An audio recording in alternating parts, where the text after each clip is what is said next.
श्रीजी महाराज करुणा करके परमहंसों के सामने यह बात करने लगे कि वासुदेव महात्म्य नामक ग्रंथ हमें अत्यंत प्रिय है, क्योंकि इसी ग्रंथ में भगवत भक्तों के लिए भगवान का भजन करने की सभी विधि बताई गई है। भगवान के भक्त दो प्रकार के होते हैं। इनमें से एक प्रकार का वह भक्त है जिसका भगवान संबंधी निष्ठ तो यथार्थ है, परंतु वह देहात्म बुद्धि सहित भगवान का भजन करता है। दूसरी तरह के भक्त वे हैं जो जागृत, स्वप्न, सुषुप्ति इन तीनों अवस्थाओं तथा स्थूल, सूक्ष्म और कारण नामक तीनों देहों से परे रहने वाले चैतन्य रूप को ही अपना स्वरूप मानते हैं और अपने स्वरूप में भगवान की मूर्ति को धारण करके भगवद भजन करते हैं तथा तीनों अवस्थाओं और तीनों शरीरों से परे अपने स्वरूप को अतिशय प्रकाशमान देखते हैं और उसी प्रकाश में भगवान की मूर्ति जो अभी प्रकट है वो उन्हें अतिशय दैदीप्यमान दिखाई पड़ती है। दूसरी तरह के भक्त की ऐसी स्थिति रहती है, जब तक ऐसी स्थिति न हो तब तक उसे भगवान का भक्त होने पर भी विघ्नग्रस्त रहना पड़ता है। कभी ऐसी स्थिति न रहने पर शिवजी मोहिनी स्वरूप को देखकर मोहित हो गए थे और ब्रह्माजी सरस्वती पर मुग्ध हुए थे। नारद जी विवाह करने के लिए लालायित हो उठे थे तथा इंद्र एवं चंद्रादि भी तो ऐसी स्थिति में थे।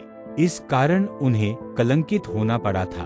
भगवान का भक्त होने पर यदि वह इस स्थिति तक नहीं पहुंच सका तो भगवान के स्वरूप में भी उस पर सहज मनुष्य भाव छाया रहता है। राजा परीक्षित ऐसे भक्त नहीं थे, इसी कारण उन्हें रास क्रीड़ा की बात सुनकर श्री कृष्ण भगवान पर संशय उत्पन्न हो गया था। शुकजी तो ऐसे भक्त थे, इसलिए उनके मन में किसी भी प्रकार का संदेह नहीं हुआ। जो ऐसा भक्त होता है वह तो यह समझता है कि कोई भी दोष न तो मुझे छू सकता है और न वह मेरे मार्ग में बाधक बन सकता है। तब जिनका भजन करने से मैं ऐसा हुआ हूँ उन भगवान में कोई मायिक दोष होगा ही कैसे।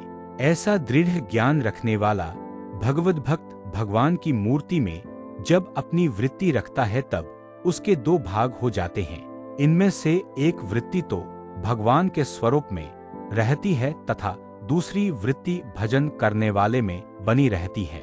भगवान के स्वरूप में रहने वाली वृत्ति प्रेममय और भजन करने वाले की वृत्ति विचारयुक्त रहती है और यह वृत्ति भगवत भजन के सिवा उसमें होने वाले अन्य संकल्प विकल्पों को मिथ्या कर देती है तथा उस भजन करने वाले में से दोष को नष्ट कर देती है।